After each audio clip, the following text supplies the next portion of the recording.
देश में हरियाणा दूध दही का खाना अंतर्राष्ट्रीय स्तर पर दिखाई दे रहा है और खेलों में भी प्रदर्शन बेहतर कर रहे हैं।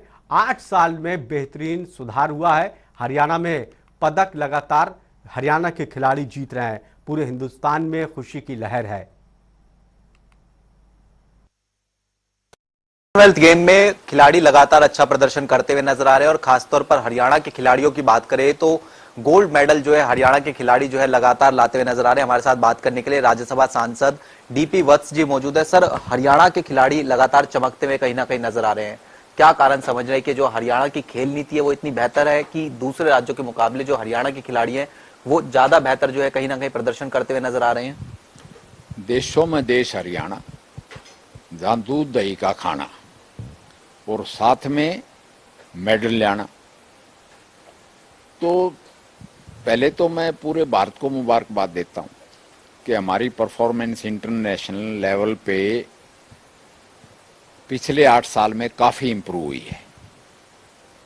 खासकर प्रधानमंत्री जी को और स्पोर्ट्स मंत्री अनुराग ठाकुर और नरेंद्र मोदी जी को। उसके बाद हरियाणा में कई फैक्टर्स हैं। एक तो है सरकार द्वारा प्रोत्साहन, यानी कि पदक लाओ और पद पाओ, कि हरियाणा के कई इंटरनेशनल खिलाड़ी डीएसपी बनाए गए हरियाणा पुलिस में। इसी तरह दूसरे कोचेज भी बनाए गए। एक उनके लिए फैसिलिटीज, अच्छे कोचेज, अच्छे स्टेडिया और अच्छे इक्विपमेंट, अच्छे मैट्स ये दिए गए। एक फिर मैं कहूंगा हरियाणा को जेनेटिक सुपीरियोरिटी भी है कि ये जो खाप पंचायतें हैं, वैसे तो समाज का बैलेंस बनाने के लिए भाईचारा पंचायतें थी, मगर ये क्लोज ब्रीडिंग को रोकती हैं, यानी कि अपने नजदीकी रिश्तेदारों में शादियां नहीं होने देते, अपना गोत्र और माँ का गोत्र छोड़ के शादी करने देते हैं। उससे क्रॉस ब्रीडिंग से अच्छी बेहतरीन नस्ल पैदा होती है इंसानों की, जो फिजिकली फिट, मेंटली अलर्ट और मोरली अपराइट। तो मैं कहता हूं कि हरियाणा का आदमी वैसे तो खासकर माना गया है कि हरियाणा का आदमी या तो फौज में ठीक है, या खेल में ठीक है, या खेत में ठीक है, मगर मैं ये कहूंगा मोस्टली हरियाणा के लोग फौजी भी हैं और खिलाड़ी भी हैं। जैसे नीरज चोपड़ा, बजरंग पूनिया, पहले भी बहुत हुए, ये जितने रेसलर्स हुए ज्यादातर फौजी थे। तो हरियाणा का लड़के लड़कियां या छोरे छोरियां जिस चीज के पीछे पड़ गए, अब वो पदकों के पीछे पड़े हुए हैं। तो ज्यादा ही ज्यादा गोल्ड मेडल की, यानी मेडल्स की टाली करीब हरियाणा की ओलंपिक मेडल्स में भी 50% थी, एशियन गेम्स में भी और कॉमनवेल्थ गेम्स में भी। तो ऐसा काम हरियाणा को दे दिया जिससे हरियाणा को भी फायदा और देश को भी फायदा। तो मैं तो कहता हूं कि मेडल लाने वालों को पदक लाओ और पद पाओ पूरे हिंदुस्तान में होना चाहिए, ताकि पूरे देश को फायदा हो। हरियाणा के खिलाड़ी हरियाणा तक ही ना सीमित रहें, वो बाहर भी जाके कोच करें, दूसरे प्रदेशों में भी और हर जगह। क्योंकि खिलाड़ी जो तिरंगा ऊपर फहराया जाता है और नेशनल एंथम बजता है, तो वो देश के लिए फख्र की, गर्व की बात है। तो जब इंटरनेशनल लेवल पे पदक आता है तो वो खिलाड़ी देश की एसेट हो जाता है, तो देश उसका आदर मान करे। तो मैं पहले तो फौज से दरखास्त करूंगा, खासकर मिनिस्ट्री ऑफ डिफेंस से, कि जितने इंटरनेशनल मेडलिस्ट हैं फौज में, इनको प्रोत्साहन के लिए अफसर बनाया जाए, जेसीओ लेवल तक सीमित नहीं रखा जाए, इनको अफसर बनाया जाए स्टेट वे, ताकि ये फौज से दूसरी जगह जाने की कोशिश ना करें। दूसरी बात, अदर स्टेट्स जैसे हरियाणा में ही सिर्फ खिलाड़ी को एडजस्ट ना हो हरियाणा का, उसके लिए पूरा देश ओपन होना चाहिए सारी स्टेट्स में। जैसे जगदीश कालीराम, मास्टर चंदीराम का लड़का है कालीरामन, वो डीएसपी है उत्तर प्रदेश में, इसी तरह इनको दूसरे प्रदेशों में भी कोचिज या डीएसपीज या कोई और पीसीएस जॉब्स में एडजस्ट किया जाए ताकि बाकी स्टेट्स को भी प्रोत्साहन मिले। हरियाणा से मिलती जुलती है वेस्टर्न यूपी और नदर्न राजस्थान, मगर परफॉर्मेंस हरियाणा की बहुत बेहतरीन है, तो दूसरी स्टेट्स ने भी फॉलो करना चाहिए।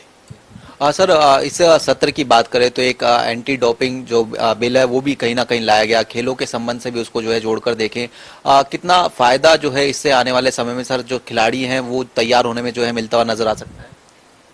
डोपिंग ऐसे केमिकल का इस्तेमाल होता है जो बॉडी सिक्रीट नहीं करती, सिक्रीट करती है तो बहुत कम मात्रा में नॉर्मल रेंज होती है, और ये परफॉर्मेंस एनहांसर्स खाते हैं अपनी परफॉर्मेंस बढ़ाने के लिए।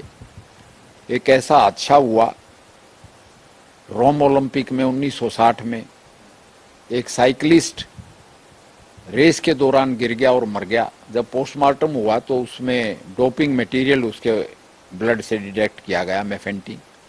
तब से 1963 में world anti doping agency create की गई और उसके कायदे कानून बनाए गए। भारत ने भी उसको रेटिफाई किया, मगर उन्हीं लाइंस पे एंटी डोपिंग एजेंसी, उसकी कमेटी, उसका बोर्ड, कैसे खिलाड़ी को रोका जाए, कैसे टेस्ट किया जाए, कैसे पकड़ा जाने पे सजा दी जाए और कहाँ अपील हो, इन्हीं लाइंस पे एक नेशनल एंटी डोपिंग एजेंसी भी क्रिएट की गई, की जानी है, और नेशनल एंटी डोपिंग लेबोरेटरी भी है दिल्ली में, उसको और एनहांस करना है, जो डोपिंग टेस्ट ये केमिकल्स का टेस्ट करेगी। इस सारे वाडा की रूपरेखा को ध्यान में रखते हुए एक नेशनल लेवल पे agency, committee and board create किए जाएंगे। इसलिए ये बिल पास किए गए हैं ताकि लेवल प्लेइंग फील्ड मिल सके, खिलाड़ियों के साथ न्याय हो, अन्याय ना हो। सर, एक सवाल राजनीतिक अगर मैं पूछूं कि कुलदीप बिश्नोई आदमपुर एरिया से संबंध रखते हैं, आप भी सर हिसार एरिया की अगर बात करें, किस तरीके से उनकी ज्वाइनिंग को आप बीजेपी में देख रहे हैं? क्योंकि हिसार क्षेत्र की बात करें तो कई बड़े दिग्गज ऑलरेडी वहां देखने को मिलते हुए नजर आते हैं।